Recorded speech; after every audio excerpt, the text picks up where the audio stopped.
भारतीय इतिहास को जब भी हम देखते हैं तो गौरव और वीरता की न जाने कितनी कहानियां सामने आती हैं। लेकिन उनमें से भी एक कहानी है जो सबसे अलग, सबसे शानदार है।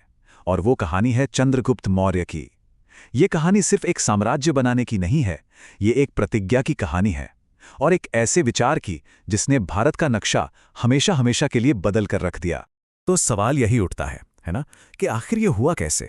एक साधारण सा लड़का जिसके पास ना कोई राजसी खून था, ना कोई विरासत, वो कैसे इतिहास के सबसे ताकतवर साम्राज्यों में से एक की नींव रख पाया? आइए आज इसी असाधारण सफर को करीब से देखते हैं। देखिए, हर बड़ी कहानी की शुरुआत कहीं ना कहीं एक छोटी सी चिंगारी से होती है।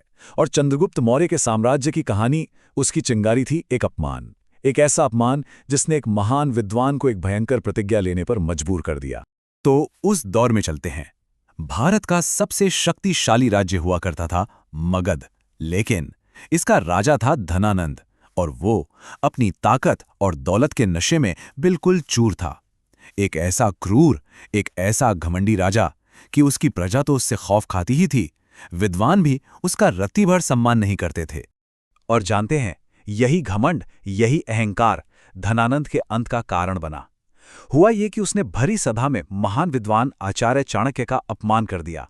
और ये सिर्फ एक व्यक्ति का अपमान नहीं था, ये तो सीधे सीधे ज्ञान का अपमान था।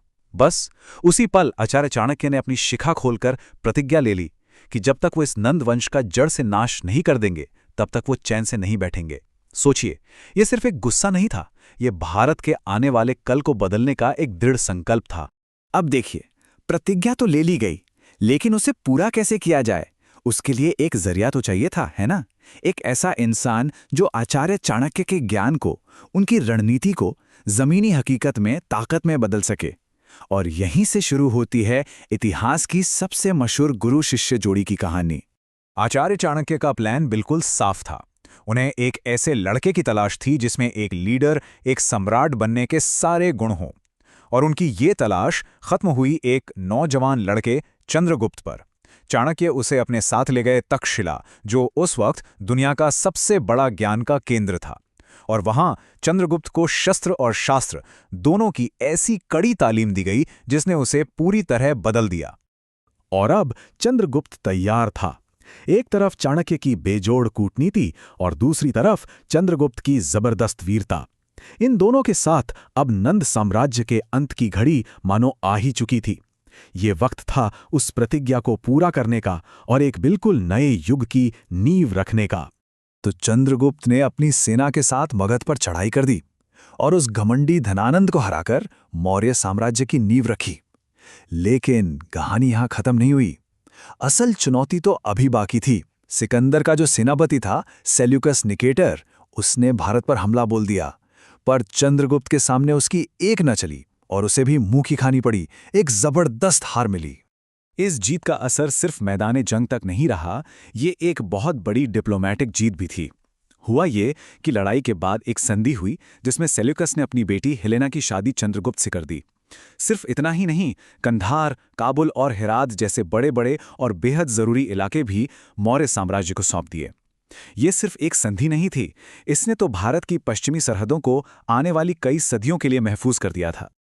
अच्छा, एक बात तो है, साम्राज्य जीत लेना एक बात होती है और उसे चलाना, उसे संभालना, वो बिल्कुल दूसरी बात है। और चंद्रगुप्त सिर्फ एक विजेता नहीं थे, वो एक कमाल के एडमिनिस्ट्रेटर और दूर की सोचने वाले शासक भी थे। असल में उन्होंने ही बिखरे हुए भारत को पहली बार एक धागे में पिरोया था। जरा सोचिए, चंद्रगुप्त की उपलब्धि कितनी बड़ी थी। उनके राज में पहली बार भारत की सरहदें उत्तर में हिमालय से लेकर दक्षिण में मैसूर तक और पूरब में बंगाल से लेकर पश्चिम में हिंदू कुश के पहाड़ों तक पहुंच गईं। ये सिर्फ जमीन का फैलाव नहीं था, ये तो एक पॉलिटिकल यूनिटी, एक राजनीतिक एकता का जन्म था।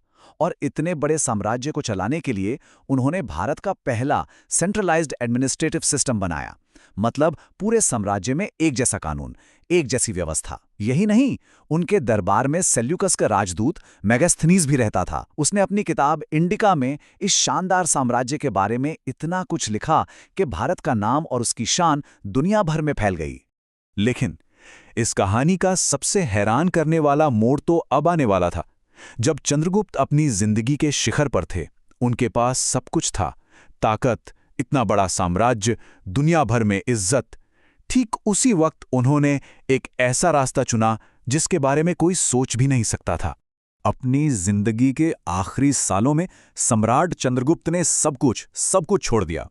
उन्होंने अपना इतना बड़ा साम्राज्य अपने बेटे बिंदुसार को सौंप दिया।